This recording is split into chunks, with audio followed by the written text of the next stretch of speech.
Assalamualaikum warahmatullahi wabarakatuh. Saya Yudi Pramuko, tukang donat dari Parung, YouTuber tertua di semesta.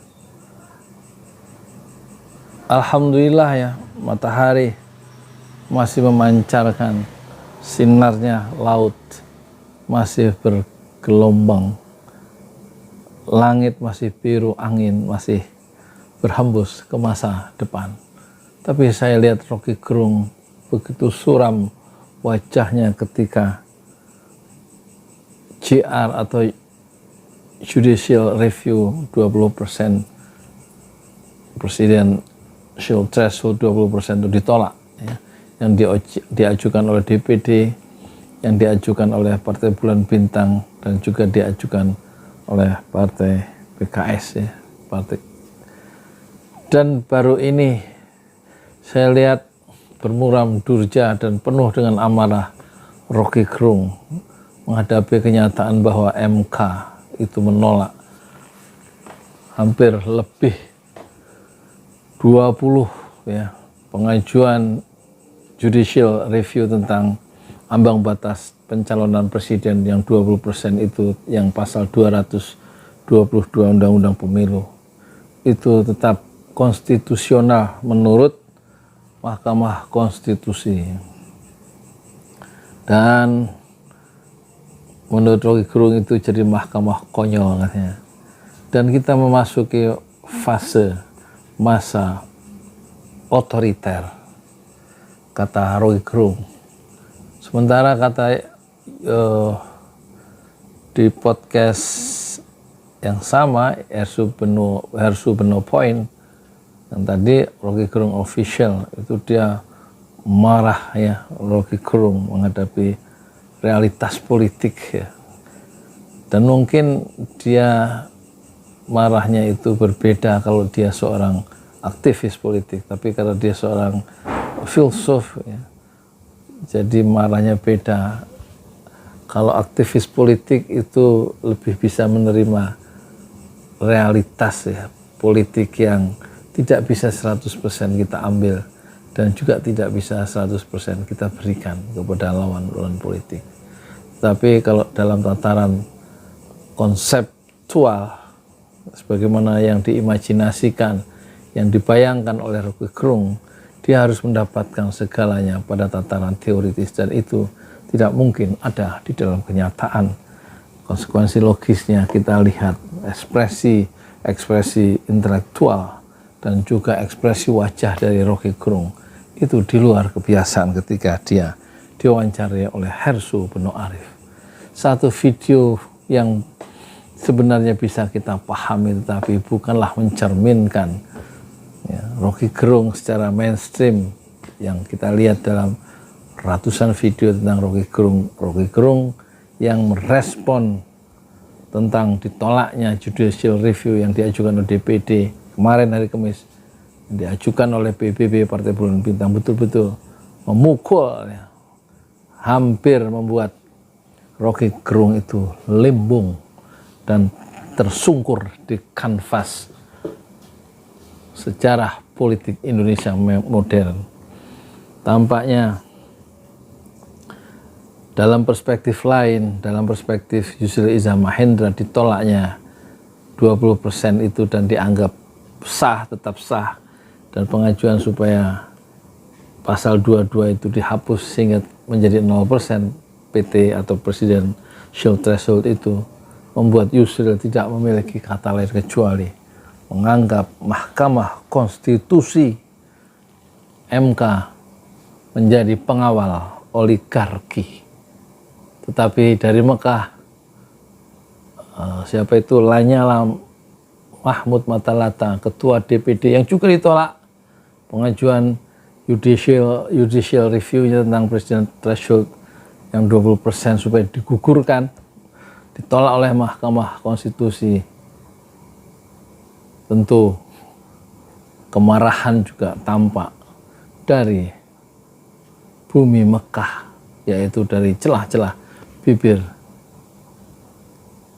Lanyala Mataliti, dan dia mengatakan itu kemenangan oligarki dengan berhasilnya mereka mempertahankan atau ditolaknya oleh Mahkamah Konstitusi judicial review dari DPD itu menunjukkan katanya mereka menang untuk sementara. Oligarki mendapatkan kemenangan sementara, tapi hanya sementara. Dan saya akan memimpin sendiri, ya, bagaimana kedaulatan rakyat itu kembali ke asalnya, yaitu kepada rakyat. Dan jangan diserahkan kedaulatan rakyat itu kepada oligarki.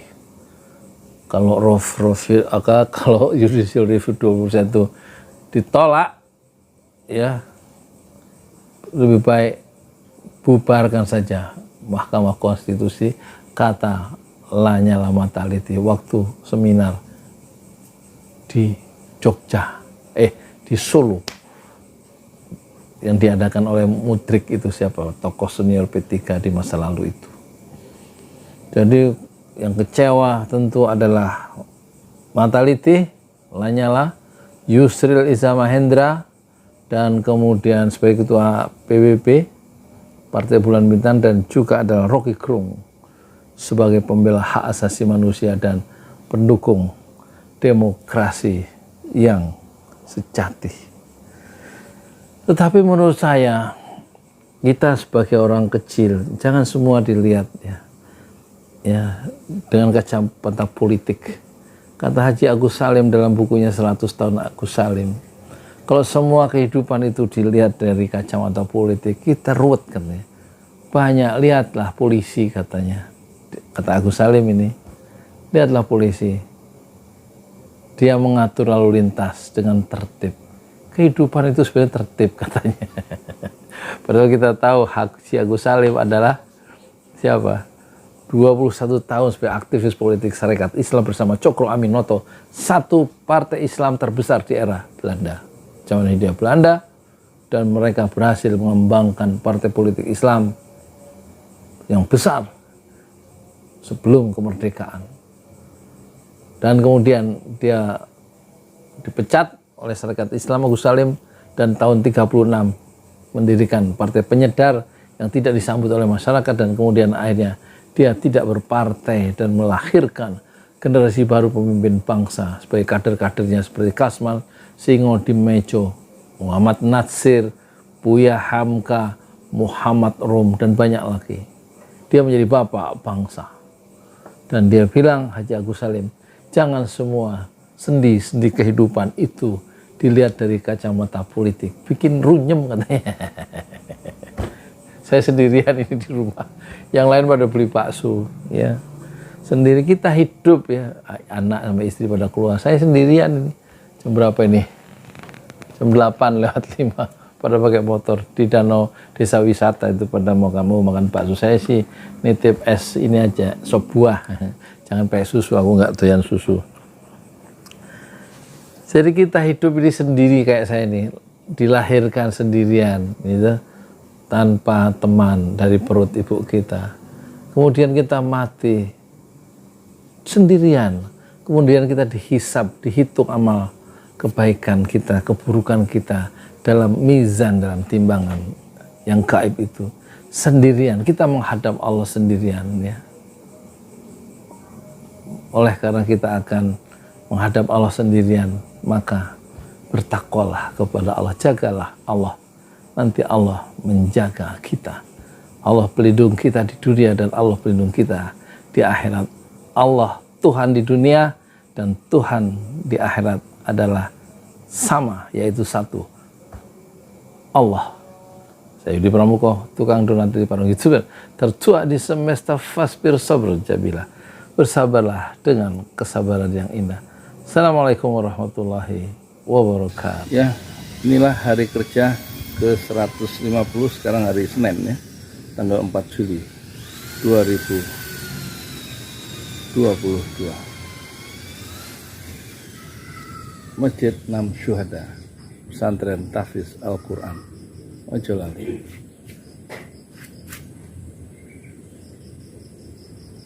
Assalamualaikum warahmatullahi wabarakatuh. Saya ada di lokasi pembangunan Masjid 6 Syuhada, Pesantren Tahfiz Mojolali. di atas tanah wakaf Bapak Haji Paramarta 120 meter. Ini lokasinya di Kampung Tarjur, RT 06 RW 04, Desa Pamegarsari, Kecamatan Parung, Kabupaten Bogor. Ini mihrab sudah tampak ya, lengkungan masjid madhep kiblat, dan sekarang kita ke kanan sudah tampak satu. Dan ini rencana 2 lantai. Lantai pertama 6 kali 10, lantai kedua 6 kali 13. Semoga seluruh donatur dari 5 benua bisa berlomba-lomba untuk mendapatkan bangunan atau rumah di surga dengan sebab membangun masjid. Tiang pancangnya itu ada 16, masing-masing setinggi 4 meter, dan nanti bisa sampai dicor sampai 4,5 meter. Ditanam cakar ayamnya 1 meter ke dalam tanah. Rasulullah bersabda, siapa yang membangun masjid karena Allah, man bana masjidan lillah banallahu lahu fil jannah mislah. Ini dinding sebelah kiri. Rasulullah bersabda, siapa yang membangun masjid karena Allah, maka Allah akan membangunkan sebuah rumah di surga. Hadis riwayat Muslim.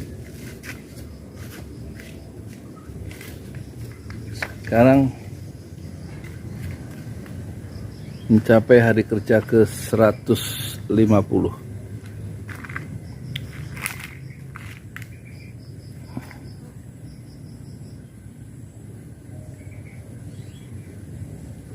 Jazakumullah khairan katsiran. Semoga Allah menerima amal jariah Bapak Ibu kakak adik semua dengan pahala yang berlipat ganda, dan insya Allah mendapatkan surga kelak, mendapatkan rumah di surga sebagaimana janji dari Rasulullah Shallallahu Alaihi Wasallam.